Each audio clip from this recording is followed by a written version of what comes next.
us today. My name is Emily Newman. I'm an immigration attorney with Reddy & Newman PC and also the writer behind the blog immigrationgirl.com.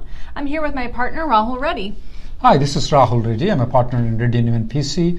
We've been in business from 1997. We do exclusively immigration law. As the live program is going on very much, a lot of people are, we couldn't answer all the questions and in detail. If you want to make an appointment with either me or Emily or any of our colleagues, you can always go to www.rnlawgroup.com and you can make an appointment with any of our lawyers to speak in detail. Emily, things are going very rough path for the student visa people in particularly. In the past 1 month, things have gone very bad to the people. A lot of things have been coming up right now. What was considered to be legal or quasi-legal right now seems to be that it's going to turn to be not legal. And there are a lot of thousands and thousands of people out there in those status, and I want to address a couple of those things with you, Emily. One of the things that is striking out was that is the CPT, is it legal, particularly when the person has completed a master's degree and did the OPT and probably the STEM extension and then goes back to the college again and gets a CPT on day one? Is it legal? Are there any issues with it? And what are the issues that could come if the person has got a CPT at the same level of degree what he has already obtained for OPT? Right, so the regulations regarding all types of practical training on student visas have not changed, but the interpretation of the regulation seems to be shifting. In the past, it was acceptable for someone to obtain CPT for some time, use OPT after they graduated, and then they could go back to school for a second degree at the same level and possibly be granted CPT. And that was all authorized. All of it's authorized by the school in the I-20, the SEVIS system. But now USCIS is second guessing that determination made by the DSO in the SEVIS system and saying that no, you can't have more than 12 months of any kind of practical training at the same degree level unless you're authorized for the STEM extension. So not only are they saying that once you use up your OPT time, at least 12 months of it, if you go back to school at the same degree level, they're saying that you're not eligible for CPT. On top of that, they're also saying that for students who may have used some CPT time less than 12 months prior to graduation and then moved on to OPT after graduation may not have been eligible for the full 12 months of 12 months OPT. They're trying to combine the CPT and OPT time to say you can't have more than 12 months, which is a complete change in what the interpretation has been before. Now we've had where has this interpretation come up with? Right, and it comes up generally in a change of status to H-1B or sometimes in the I-765 application for the OPT card or the STEM extension. So in all three of those types of cases, we're starting to see more and more requests for evidence stating that we think that you've used up too much time and are not eligible for additional CPT or OPT.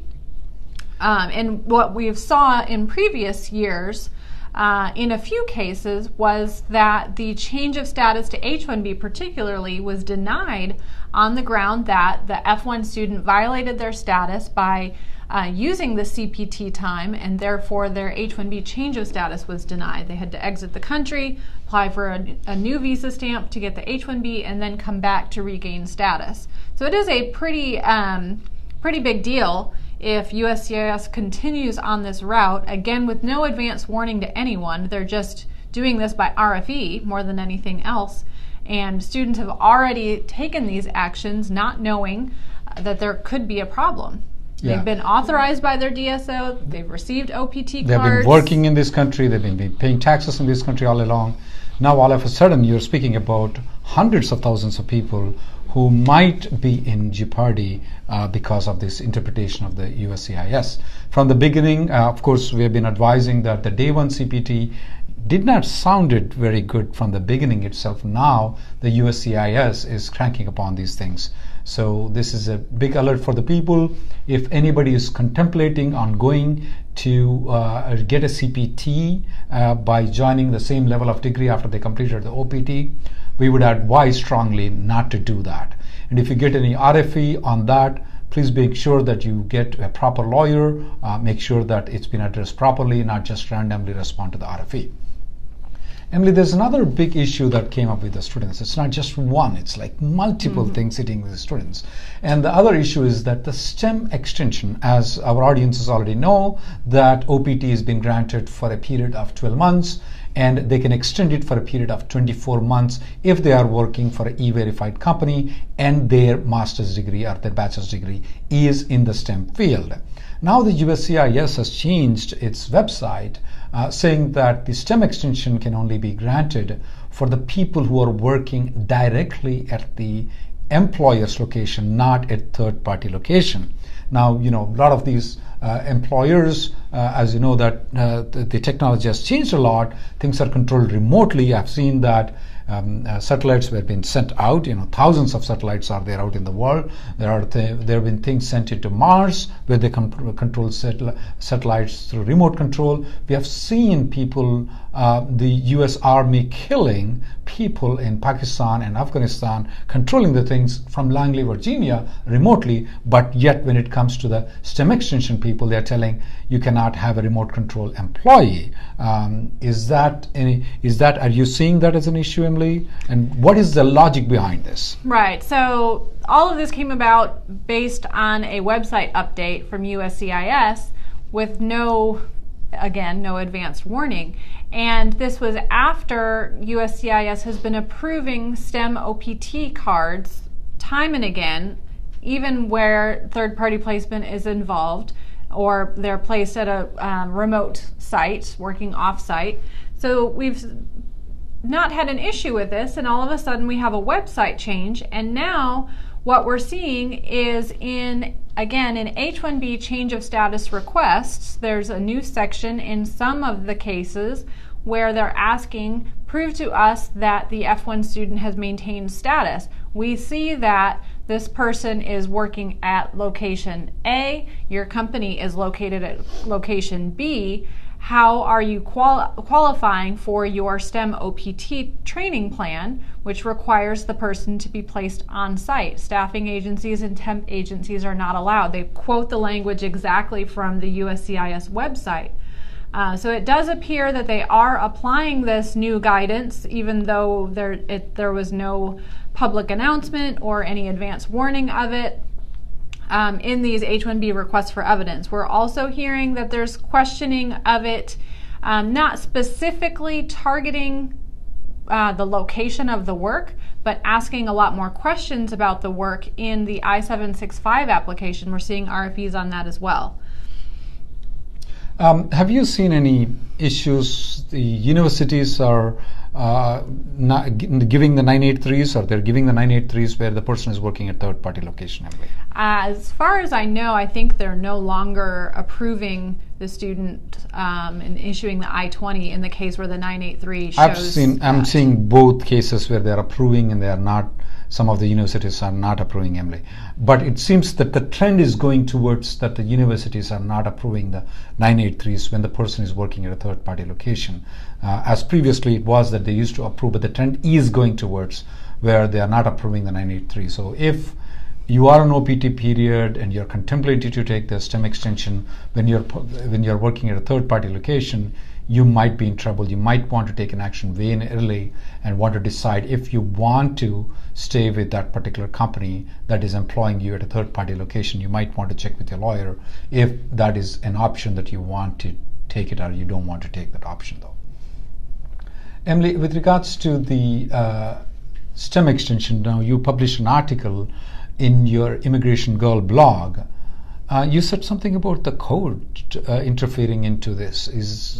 Can you update it? What's going on that? I forgot about that one. I thought you were going to talk about the memo. All right. So in addition, we've had long-going litigation on the STEM OPT extension regulation as a basic rule. So A lot of people who've followed my blog for a couple years are aware of the litigation that actually tossed out the old STEM extension rule back in the day. There used to be a 17-month STEM extension. There was a lawsuit filed by a workers' union claiming that that extra work authorized time for students was harming the U.S. workers' abilities to find jobs. Throughout all of that litigation, eventually the court tossed out the regulation, the initial STEM OPT rule that had been on the books since 2008, on the grounds that the rule did not go through the proper procedure when it was made. It went through kind of a fast-track process. So after that rule got thrown out, the Department of Homeland Security came back and issued a new STEM OPT rule that went into effect in 2016, created the 24-month STEM extension, created the training plan requirement, and added some additional restrictions on it. As soon as that regulation came out, the same group filed another lawsuit against that regulation. Initially, that was tossed out by the court on standing grounds. The workers' union appealed that. Now we have a decision from the appeals court in which they agreed that most of the lawsuit should have been tossed out, but on one claim, they think that there might be something that the court needs to look at. So on that one claim, they sent the case back to the district court in order for the case to proceed. Now, it still is not yet ready to proceed on the merits of the case. Right now, they're just trying to figure out, can the case be brought?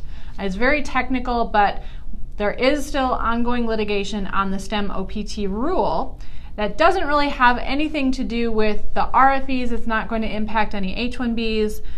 No issue related to the working off-site right now, but it is something to keep an eye on to see, and it's going to be months. I'd say probably at least 8 months before we see any action on that litigation, but just keep in mind that it's going on. Praveen has a good question. His wife is on, this is a live question, is that his wife is on H4. He wants to convert it to F1, and the university doesn't want to help because they are too burdensome to help the transfer of H4 to F1 visa. Praveen, there has been a major problem recently for those people who are changing to F1 visa, and that's the reason why the universities are shying away in helping the individuals to move to F1 visa. Here is the reason why. It's taking approximately 12 to 18 months for the person to get the F1 visa when they are moving from other visa status to the F1 visa. The problem, unlike when you apply for other change of status applications, is that if the H4 validity is not there until the F1 is adjudicated, the person might be going out of status. Every time when you don't get the F1 approved within the stipulated time, the university keeps on deferring the admission, issuing a new I-20. And if the H4 validity ends there, then she might be going out of status. We never used to file the F1 visas before, but right now, because of the problems that are being associated, we're contemplating and helping the individuals out and filing the F1. You might want to sit down with a lawyer. Is the F1 appropriate for her to file the change of status? Is it good for her to go to India to get the stamping? There are risks associated for her to go to get the stamping in India, or is it worth for her to file the F1 visa? And in that case, when we file the F1 visa, the validity of the H4 period is there for a period of approximately 18 months to 24 months. If not, are you going to file for the H4 extension, or sometimes for a gap period of time you might have to file a B2. It has become so complex right now. That's the reason why the university are shying away. I would recommend that you contact a lawyer to file an F1 visa, and you probably might want to think, is it worth for you to file F1? Because most of the people who are moving from H4 to F1, they're contemplating to get the OPT period, especially when the F1 is getting translated in the very end semester. You might not be even eligible for getting an F1 OPT. You might want to check with your lawyer to strategize the things. Is it worth for you to move to F1 visa? All right, we have a question about someone who had an H-1B approved, work on H-1B for a while, changed status to H-4, is now working with an H-4 EAD. Mm-hmm.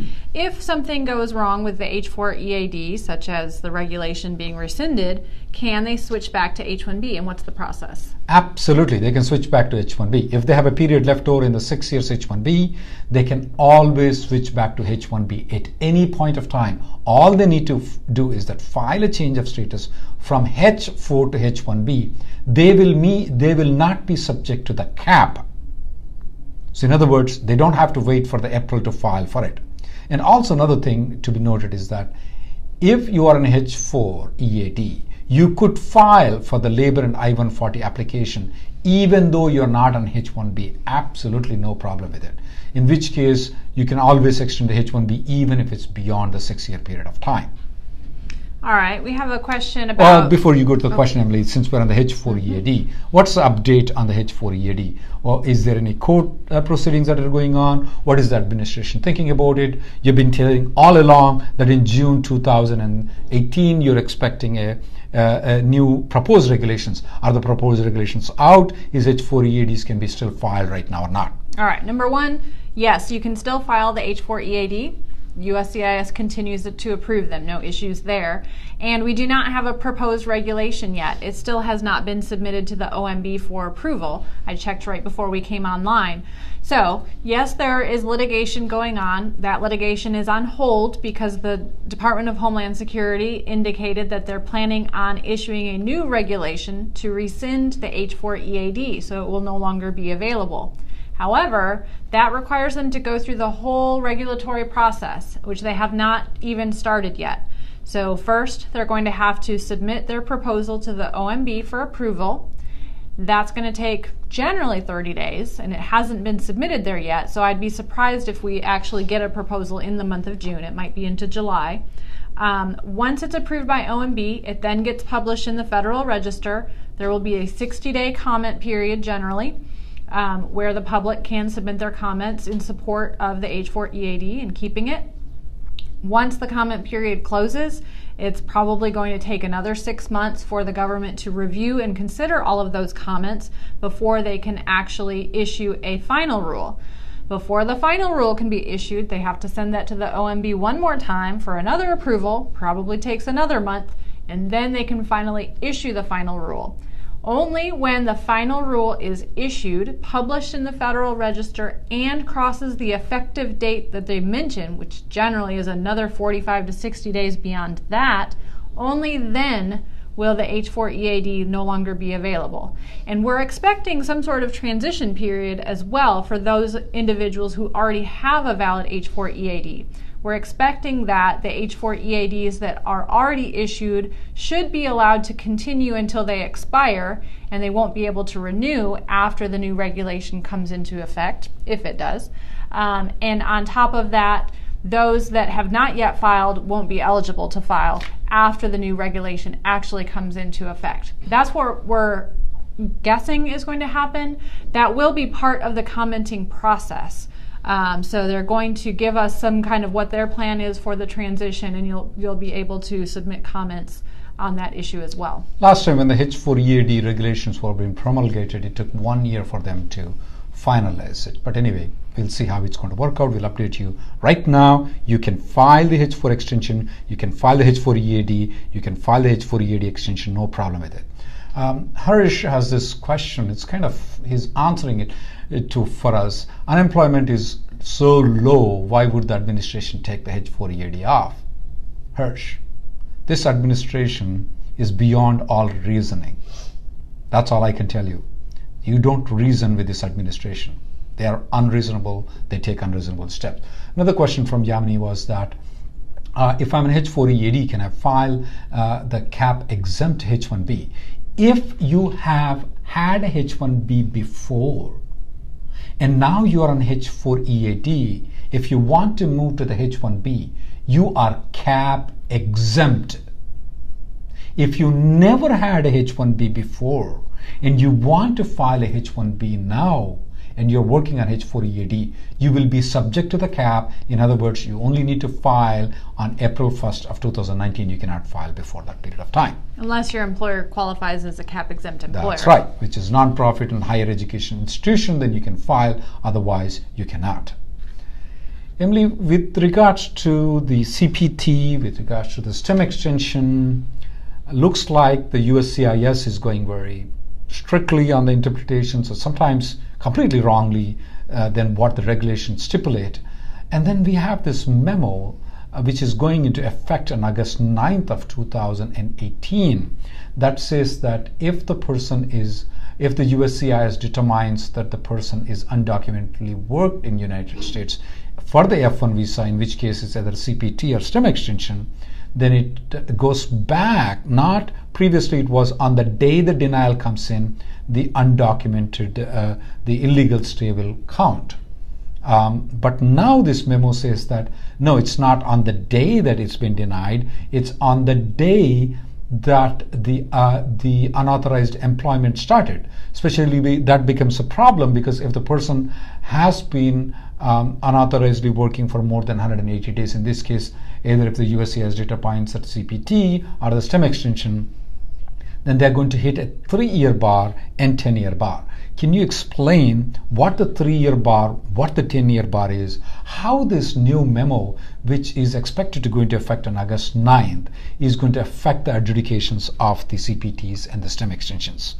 Right. So once you have crossed 180 days of being out of status or violating your status in some way, after that point, when you exit the country, you're going to trigger a 3-year bar to being able to come back into the country. So you won't be able to get a new visa in order to come back until 3 years have passed. If you go beyond 180 days to 365 days, then you're looking at a 10-year bar that is triggered at the time you leave the country. You won't be able to come back into the U.S. for 10 years. And there are very little options for waivers of those bars. So it is really important to keep that in mind and make sure that you're not going to cross that 180 days. And right now, everything's up in the air. This policy hasn't taken effect yet. If it does on August 9th, at the time a determination is made after August 9th that someone has violated their status on the F1, that will count from August 9th going forward. So you want to make sure that if you're in that situation, from August 9th, 180 days is approximately February 3rd, I believe. Yes. So it's very careful to count those days from August 9th and ensure that you're not crossing February and leaving after February if you're in that situation. Now, of course, most important thing you should do if you're in that situation is talk to a qualified immigration attorney who can guide you on that, because it is very specific, very time sensitive, and you want to make sure that you are not triggering that bar at the time you exit the country. How do you strategically, when you are cornered, Emily, is there a strategic way that you can avoid determination by the USCIS? Yes, possibly. So one option would be, when you're filing your change of status request, for example, is to not request the change of status, but for an H-1B, request the petition approval to be sent for consular processing. In that situation, there's never a determination into whether you've maintained your status. It's expected that you're going to be leaving the country. They never determined that you violated your status generally, and therefore once you have that petition approved, you exit the country, go for the visa, and come back. So that would be one option in order to ensure that no determination is actually made that you violated your status. There is some strategic planning you can discuss with your lawyer to make it so that you can avoid some of these things. Ayush has a very good question. If I'm in the cap gap and if the H-1B is denied, can I work until September 30th? No. You cannot work once the H-1B has been denied. You have to cease working the day the H-1B gets denied, Ayush. The other issue also that I want to tell you is that if the H-1B is not been decided you're only allowed to work until September 30th. You cannot continue working after September 30th. You could stay in this country after September 30th, but you cannot work if the H-1B has not been adjudicated.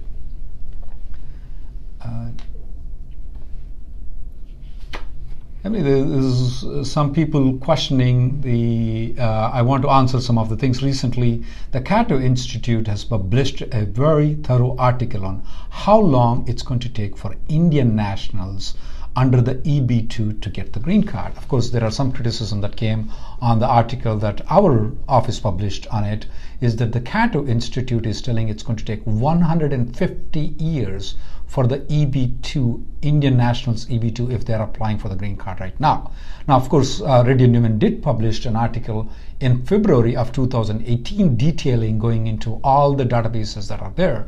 We published at 108 years, and the Cato Institute that's published in June is saying 150 years. Now, both seems to be illogical, Emily. Why is that when it's only 9-10 years the prior to date, the Cato Institute is saying that it's 150 years, and Radio Newman MPC is telling 110 years? Right. What's the disparity there? Yeah, I mean, from that time we had more data available. We now have a clear number of how many approved I-140 petitions are waiting in EB-2, and it's over 200,000, where the data is not current.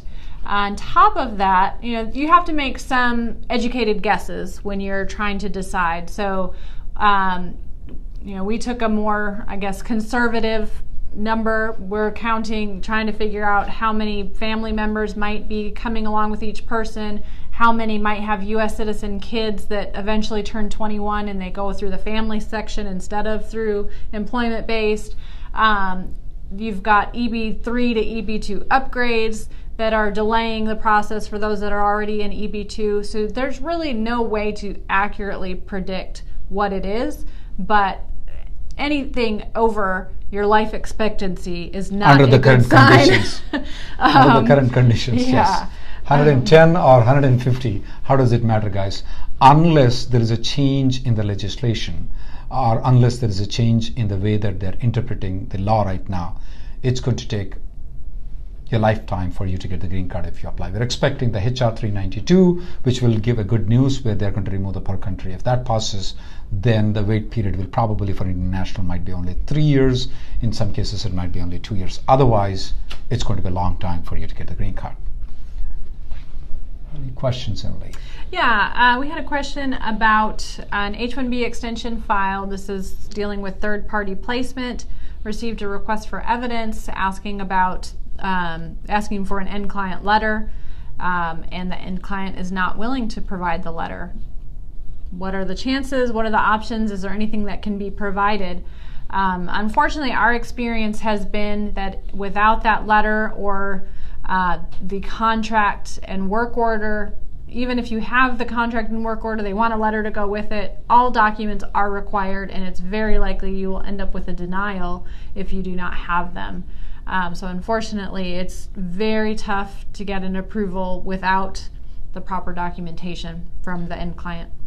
Prashanta is asking the question that my EAD is expired and I have the EAD extension pending based on the 485 application. And as he knows that he can be employed up to 180 days, what's going to happen after 180 days? Are they going to issue the interim EAD? We have seen very rarely cases that are crossing that much period of time. If it has crossed almost 5 months, I would request that you raise a service request. But if the EAD has not been issued after 180 days, you can stay in this country, but you should cease working on that.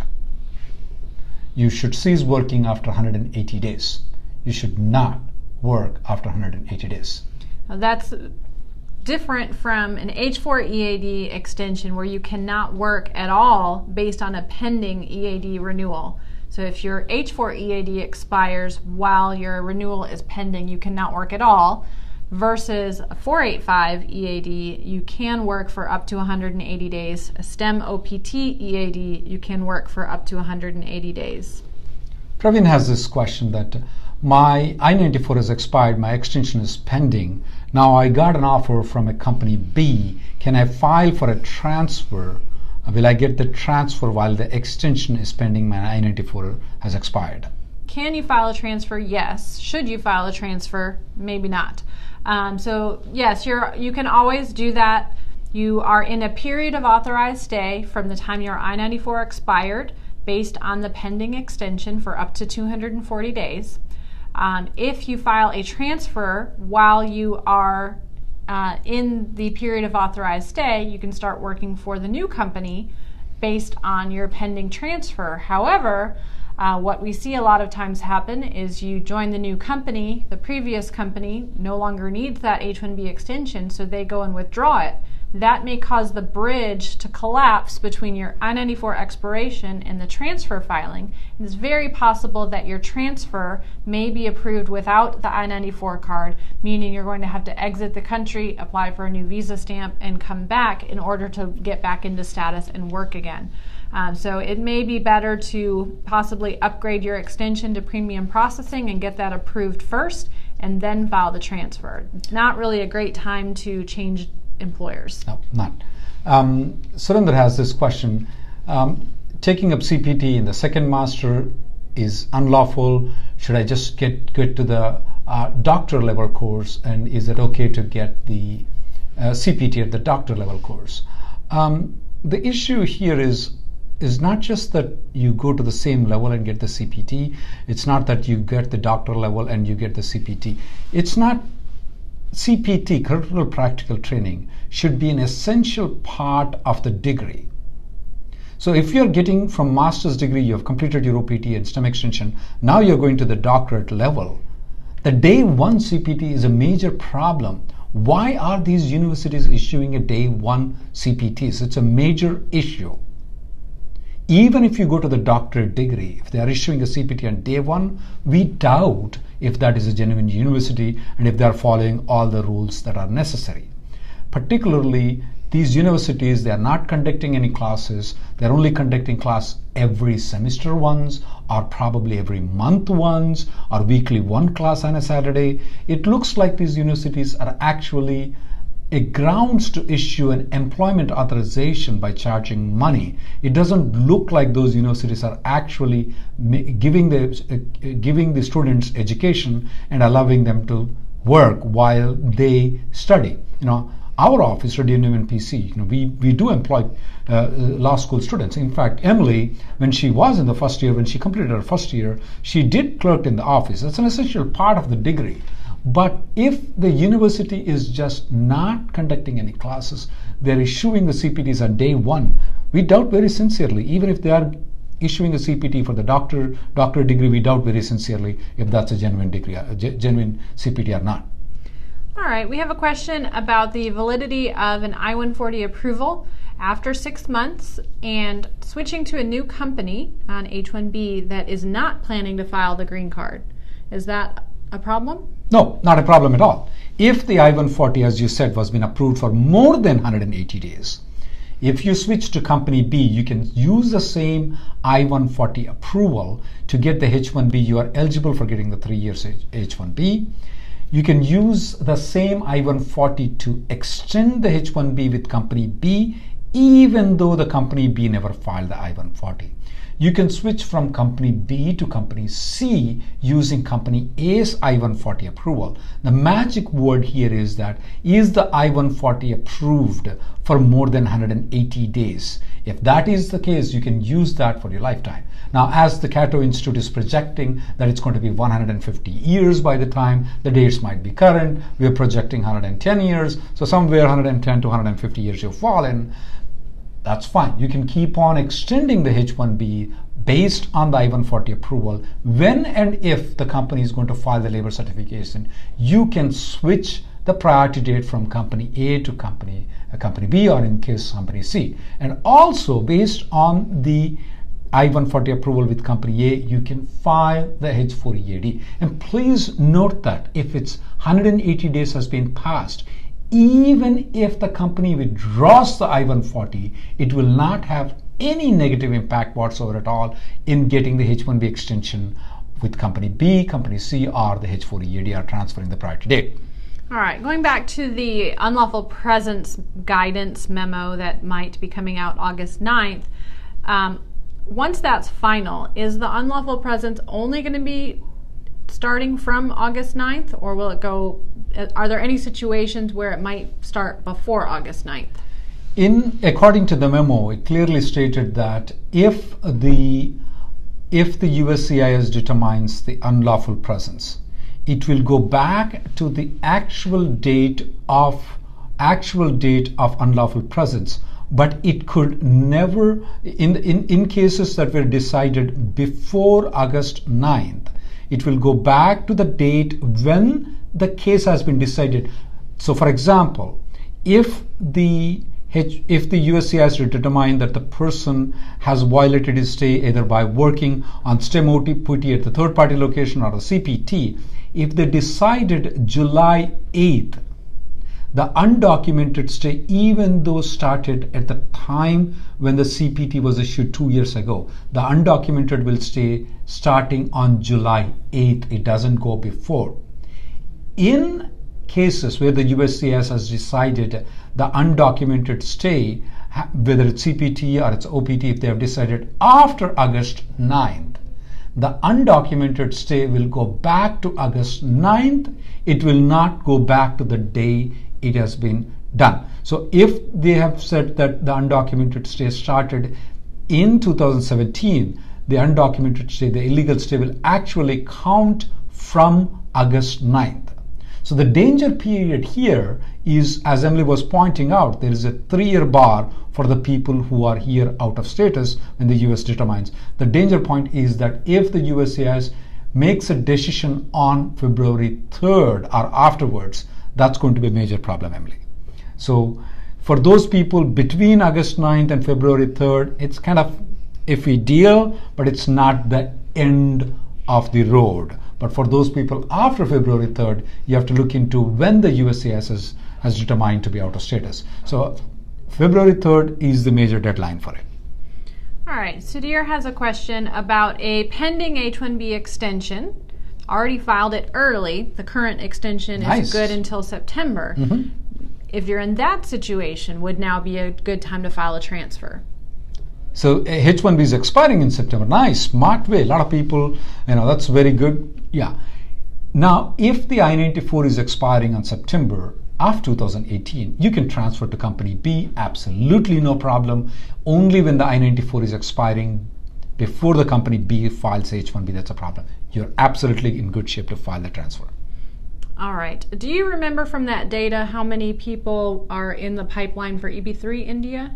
I can't remember off the top of my head. Yeah, I can't remember that, but I've noticed that the EB3 pipeline is way lower than EB2 pipeline. The Cato Institute projected that for the EB2, it's going to be 150 years. However, the EB3 seems to be very low. But Emily, I just want to point out that all the EB2s can be easily converted into EB3 without even filing another labor certification application using the existing labor certification. So if by any chance EB3 gets way forward than EB2, now the whole people will rush backward to move the EB3 to EB2. So practically, since the lawyers are going to switch from EB3 to EB2, EB2 to EB3, I'm expecting more as a balanced approach, and that's the reason I still want to stick with 108 years by balancing the EB3 and EB2, because people will move to EB3 because to take advantage. I definitely saw the figure that was been given by the USCIS that the EB3 is about 1/4 of that of the EB2 waiting period for the Indian National Assembly. But exact figures I can't tell it right now.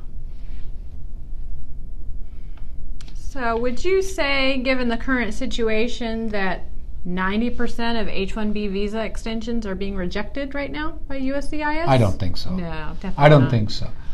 Definitely the RFEs have been significantly gone up. The rejections have gone up, but we do not agree with the audiences that said 90% of the H-1Bs are getting rejected. Absolutely not. All right. Is it possible to have both an H-1B and an H-4 at the same time? No, it's not possible to have H-1B and H-4 at the same time. If it's whichever is the later will work as the active one. So if the H-4 is approved later on, the H-4, in case where the H-1 is approved later on, it will be the last action rule. So you cannot be an H-1 and H-4 at the same time. All right. What are the situations where someone who has an H-1B pending in the lottery for a change of status should travel? Absolutely no. You cannot travel. If you travel, you will be stuck in India. You're not supposed to come back an F1, because when you come back an F1 visa, they will ask, what's the purpose of your visit? You can't say that you're coming here because you are going to continue for the OPT or STEM action period because you already filed a H-1B. You can't say that you're coming here to work on H-1B because your H-1B starting period has not started.